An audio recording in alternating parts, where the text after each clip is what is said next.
Hello, Math 137 friends. Welcome to section 8.2, the quadratic formula. Now, there are three ways to solve quadratic equations. Chapter 6, we talked about factoring. Problem with factoring is you can only use factoring to solve a quadratic equation if the quadratic is factorable. Not all quadratics are factorable, so we need alternate methods for solving quadratic equations.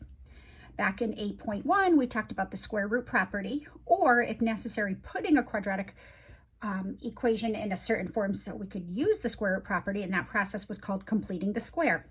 What's great about completing the square and the square root property is it can be used on any quadratic equation.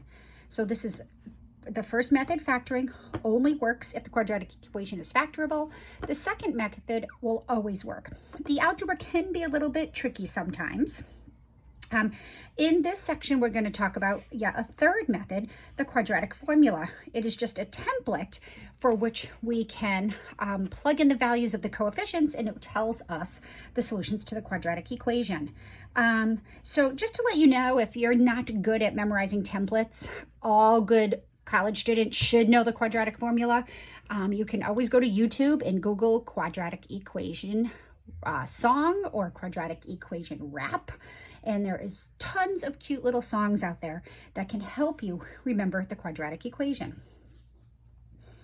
All right, so this is what we're going to talk about today, the quadratic formula. Some people are very formula driven. All right, the derivation of the quadratic formula is pretty cool. It is all based on completing the square. I'm not including it in this lecture, but if it's something you would like to see or talk about, I would be more than happy to go over it with you. So if we're given a quadratic equation in standard form that is set equal to 0, then the solutions to this equation can be found by creating a fraction, and in the numerator we're going to take the opposite of the coefficient in front of x, so we're going to call that b, so the opposite of b, and then this plus minus notation we'll discuss in a little bit. We did talk about this a little bit in chapter 7. We use it a lot in the quadratic formula. Then it's going to be the square root of, and under the square root is whatever this value is squared, minus 4 times the leading coefficient times the constant term. So the numerator is negative b plus or minus the square root of b squared minus 4ac, and that's all divided by 2 times the leading coefficient a. So this deserves an extra big cloud with extra stars. You want to know the quadratic formula, especially if you're continuing in the STEM path. You definitely want to know this. Like I said, all good algebra students know the quadratic formula. So let's use the quadratic formula to solve the following equation. If you look carefully, you could try factoring this, but I'll tell you right now, this quadratic is not factorable. We could complete the square, which wouldn't be a very difficult process here because this second coefficient is even, meaning when we divide it in half, we get a nice number. So this lends itself nicely to completing the square, but we're going to try out our new method.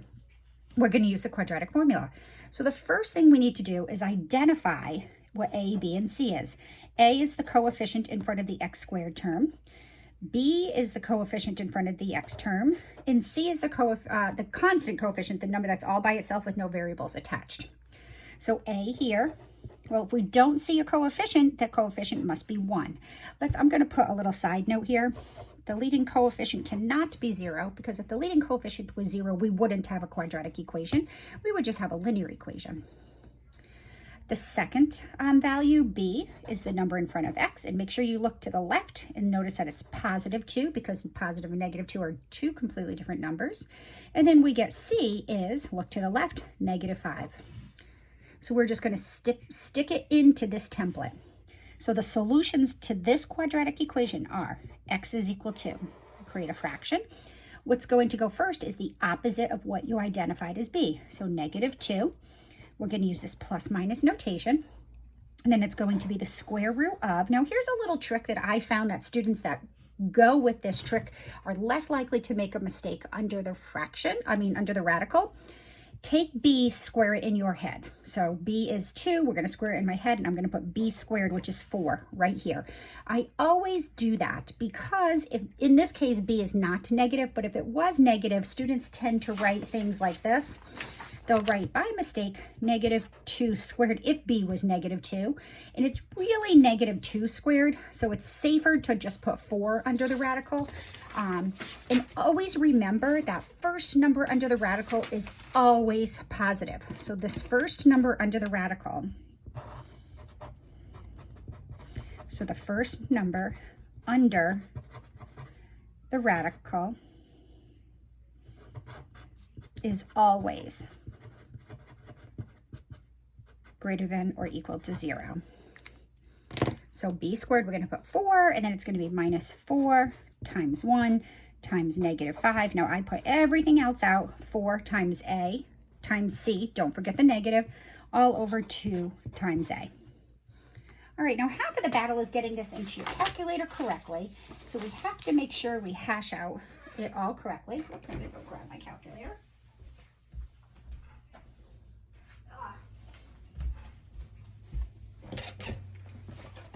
All right, so I tend to do what's under the radical first, so I'm going to do -2 plus or minus. Now, very carefully on my calculator, I'm going to do 4 minus 4 times 1 times -5. Don't lose that negative, and we get 24. So under the radical is the square root of 24 all over 2 times 1 is 2. Right now, everything that we learned in chapter 7 still holds. So we have to simplify all radicals. 24 is not a perfect square, but we can simplify the square root of 24. 24 has a perfect square factor, which is 4, so 4 times 6. So the square root of 24 is 2 square root of 6. So we are going to rewrite this as -2 plus or minus 2 square root of 6 all over 2. So now this plus minus notation, this is about the step where I decide to use it. What this means is, no, actually, you know what I'm going to do? I'm going to break this up first. I'm going to break this up. I have a sum and a difference in the numerator, and I have a constant in the denominator. So actually, I'm going to do this. -2 over 2 plus minus, and it's going to be 2 square root of 6 all over +2. Right, because we can distribute a denominator to a sum or a difference in the numerator. Now we're going to clean this up. This is -1 plus or minus 2 square root of 6 over 2 is just the square root of 6. So therefore, my two solutions are x is equal to -1 minus the square root of 6. And notice the other solution would be -1 plus the square root of 6. So just like we saw in section 8.1, anytime we have a radical as part of our answer, its conjugate is always also the other solution. So there we go. That is our first problem using the quadratic formula. All right, let's try another one. I'll leave the template up top here so we can see it. Let's use the quadratic formula to solve x squared plus 3x minus 40. Now, typically when you're given a quadratic equation, you can always try factoring first, but it would only work if it's factorable. But seeing this is the section on the quadratic equation, I'm going to use the quadratic formula, and the directions tell me to. So the leading coefficient is 1 times x squared. Remember, the leading coefficient is never 0. Just because we don't see it doesn't mean it's 0. It's 1 times x squared.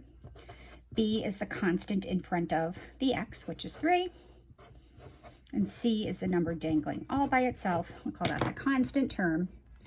So therefore, the quadratic formula tells me the solution to this is going to be x is equal to the opposite of b, -b, plus or minus.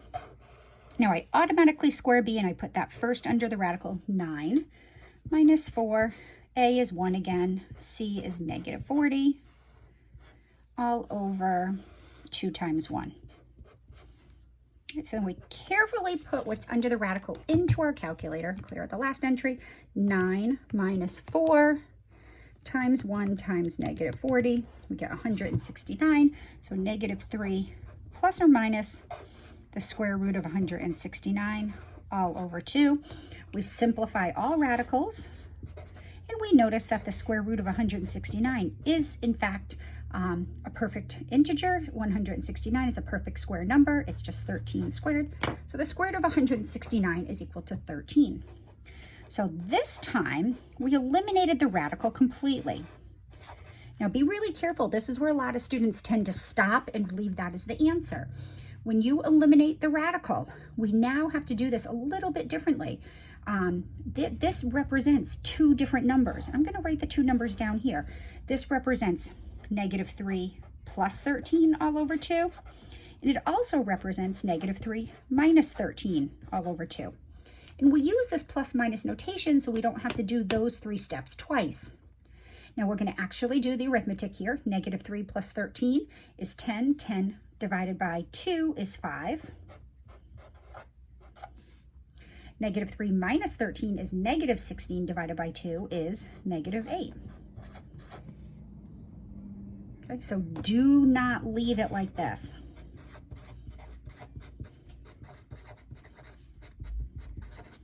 Always simplify.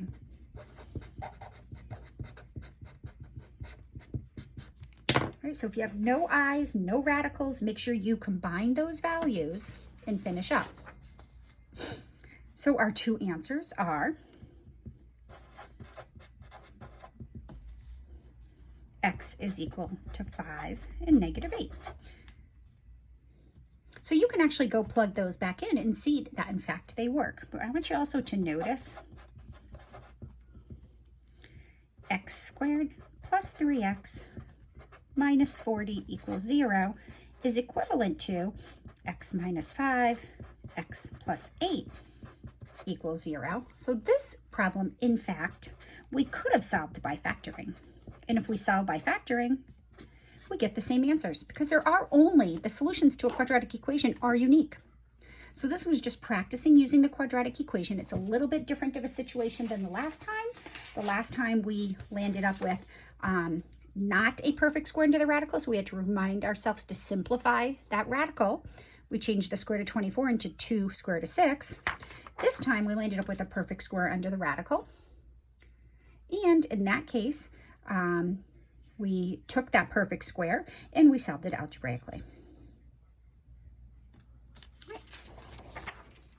Let's look at yet another scenario. Let's use the quadratic equation to solve this problem. Now, I will save you the trouble of even trying. This definitely doesn't factor. So if you tried to factor, you'd be here for a while and you wouldn't get anywhere. So we would have to either complete the square or use the quadratic formula. But now keep in mind, if we were to complete the square here, we would have to divide this 2 out because you cannot complete the square with the leading coefficient equal to 1.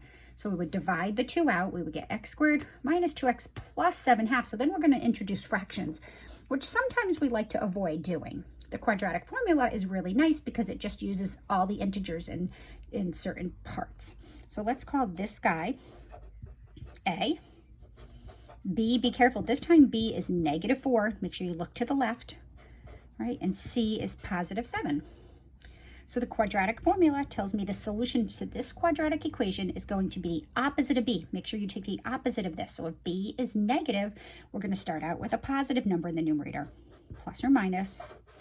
And remember, what goes first under the radical is always positive. So instead of writing -4 squared and popping that into your calculator and possibly making an algebraic mistake, I highly suggest you just square -4 in your head. -4 times -4 is 16. Reminding yourself that what goes first under the radical is always positive. The end result under the radical may be positive or negative, but the first number is always positive. So -4 times 1 times 7 all over, oops, silly me, look at, don't make this mistake. What is A? I'm pointing right at it. A is 2 here. So A is 2, B is -4, C is 7. So the quadratic formula says that x is equal to the opposite of B plus or minus B squared minus 4 times A. This should be a 2, so make that correction. Sorry about that. Times 7 all over 2 times A, which is 2. All right, now we're going to clean this up. 4 plus or minus, and we're going to carefully enter this in our calculator. 16 minus 4 times 2 times 7 is going to be -40. Now, previously, we would say negative 40 has no real answer, but now we are looking at solutions to quadratic equations that are both real and imaginary, so we don't use that no real answer anymore. We use our i's. Negatives under a radical correspond to i's outside. So we're going to simplify this radical. I'm going to call the square root of negative 40 I times the square root of 40. But then we know 40 has a perfect square factor of 4. So this is I times 2 square root of 10. So we're going to replace the square root of negative 40 with I times 2 square root of 10, or as I prefer to write it, 2I square root of 10 all over 4. Now, when I have this scenario and I know I'm not going to be able to combine the terms in the numerator, I cannot add or subtract 2I square root of 10 from 4. This is where I choose to split it up. 4 over 4 plus or minus 2I square root of 10 over 4. Then we're going to clean it up. 4 over 4 is 1. Plus or minus 2I square root of 10 over 4, the 2 and the I, simplify 2I square root of 10 all over 2. So therefore, my solutions are x is equal to 1 minus I square root of 10 all over 2, and 1 plus I square root of 10 all over 2. Once again, notice we have i's and radicals in this particular example. If you have i's in your answer, or radicals, or both i's and radicals, and you have a solution to the quadratic equation, its complex conjugate is always the other solution. Right, so we had 3 different scenarios here. In the first problem, we ended up with just a positive value under the radical, and we got 2 solutions that happen to be conjugates of each other. They're not complex conjugates, they're just conjugates because there's no I. The second problem, we got a nice number, a nice perfect square number. We got 2 solutions that didn't involve I or radicals, and notice that they're not conjugates. They don't have that special relationship. Then we have a third situation right here where we have a negative under the radical, and that produced 2 solutions with i's that are complex conjugates of each other. What goes on under the radical is going to determine the type of solutions that we have to our quadratic equation. So let's just revisit again the template for a quadratic equation. Ax squared plus bx plus c equals 0. The solutions to this quadratic equation are the opposite of this coordinate plus or minus whatever this coordinate is, b squared minus 4 times a times c, all under the radical, divided by 2a. This piece right here under the radical has a name, b squared minus 4ac, and that is called the discriminant of the quadratic equation. I'm going to say this piece, I'm going to call it this piece, b squared minus 4ac is called the discriminant of the quadratic equation.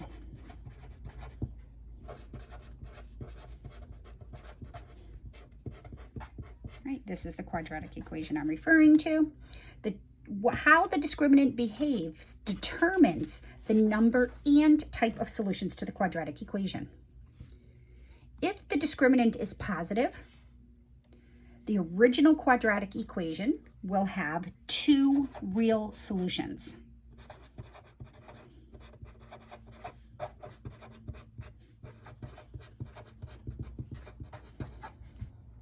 So no i's. If the discriminant is 0, we haven't seen this case yet, we'll see it in a minute. If the discriminant is equal to 0, the quadratic equation will have 1 real solution. Okay, we call it a repeated solution.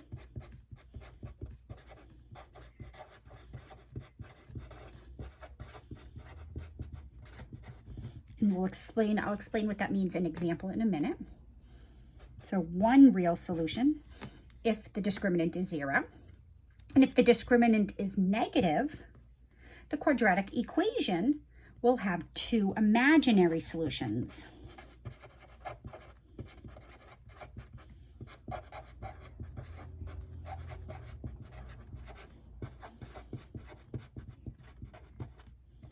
imaginary solutions have I in them.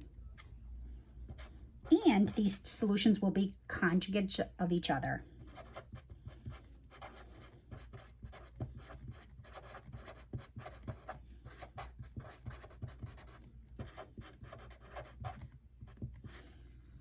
Imaginary solutions always come in conjugate pairs, even when we work with higher degree polynomials.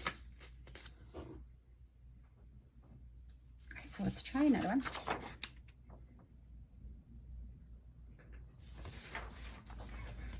Let's look at x squared minus 8x plus 16 in the directions say to use the quadratic formula.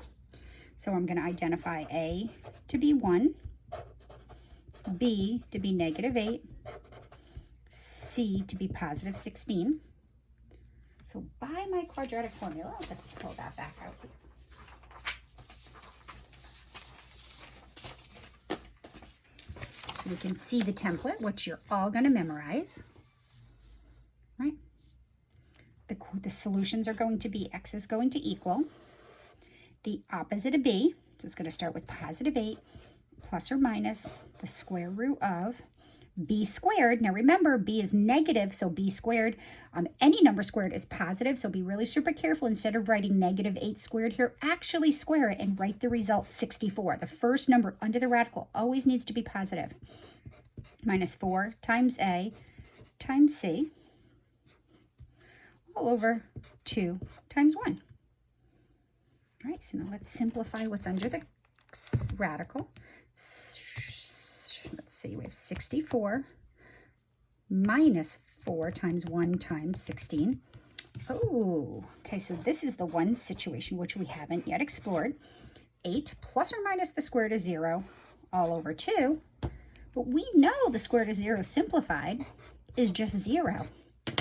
So really what we have here is 8 plus or minus just 0 all over 2. So what this number means, it means 8 plus 0 over 2, and it means 8 minus 0 all over 2. And 8 plus 0 over 2 is 4. And then 8 minus 0 over 2 also gives me 4. So the solutions, there are two solutions, they just happen to be identical. The answer is we only have to write it once. So the solution would just be x equals 4. So this is why we call it a repeated solution, because when we do the process, we get 4 in both our answers. Just take a note here.